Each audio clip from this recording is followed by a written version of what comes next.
Welcome everyone. CUT exam के लिए chapter जो भी स्टार्ट किया है ये है एटम। और एटम चैप्टर का आपका जो फर्स्ट क्वेश्चन है जो कि आपके सामने है, देख लीजिए सब बच्चे। इसमें क्या बोला गया है कि रदरफोर्ड एक्सपेरिमेंट में हमारे पास एक चार्ज्ड पार्टिकल है जिसका मास दिया हुआ है आपको m1 और जिसके ऊपर चार्ज कितना है z1। We have a charge particle here और ये चार्ज पार्टिकल जा रहा है किसके पास, टारगेट पार्टिकल के पास, जो कि यहाँ पे आपके सामने है, जिसका मास दिया हुआ है m2 और जिसके ऊपर चार्ज कितना है z2। अब जब ये चार्ज पार्टिकल इसके करीब जाएगा तो ये भी पॉजिटिव है और ये भी पॉजिटिव है, तो ये इसको करेगा रिपेल। जब ये वाला चार्ज इसको रिपेल करेगा और ये charge at the same time इसके नज़दीक आ रहा होगा तो धीरे धीरे ये स्लो होता जाएगा बिकॉज ऑफ रिपल्शन। और एक समय पे क्या होगा कि ये धीरे होते होते पूरा का पूरा रुक जाएगा।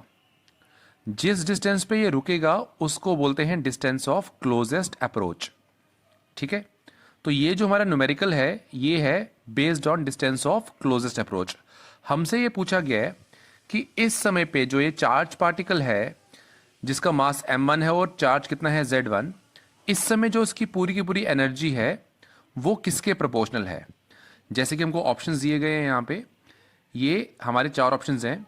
z1 z2 के प्रोपोर्शनल है, z1 के इन्वर्सली है प्रोपोर्शनल, डायरेक्टली प्रोपोर्शनल है मास m1 के, या डायरेक्टली प्रोपोर्शनल है मास m1 m2 के। अब हमको ये ढूंढना है कि इस पॉइंट पे at the distance of closest approach इस चार्ज पार्टिकल की जो एनर्जी है वो किस पे डिपेंड कर रही है।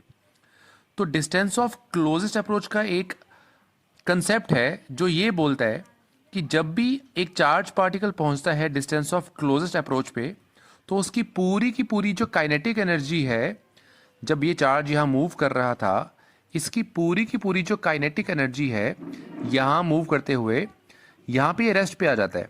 तो पूरी की पूरी काइनेटिक एनर्जी जो यहाँ पे है वो किस में कन्वर्ट हो जाती है, पोटेंशियल एनर्जी में।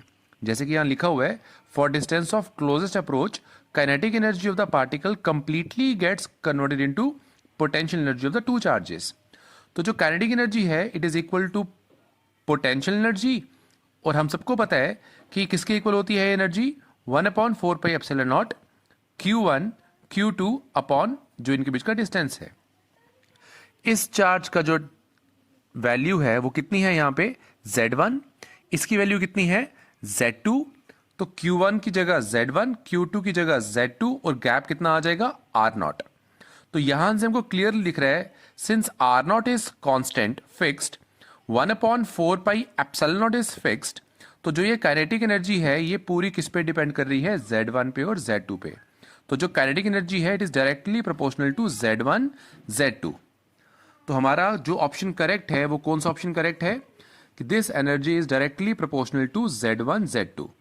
ठीक है, क्वेश्चन आपकी स्क्रीन पे ऊपर अवेलेबल है। तो यहां से हमारा ये न्यूमेरिकल जो है फर्स्ट कंप्लीट हुआ।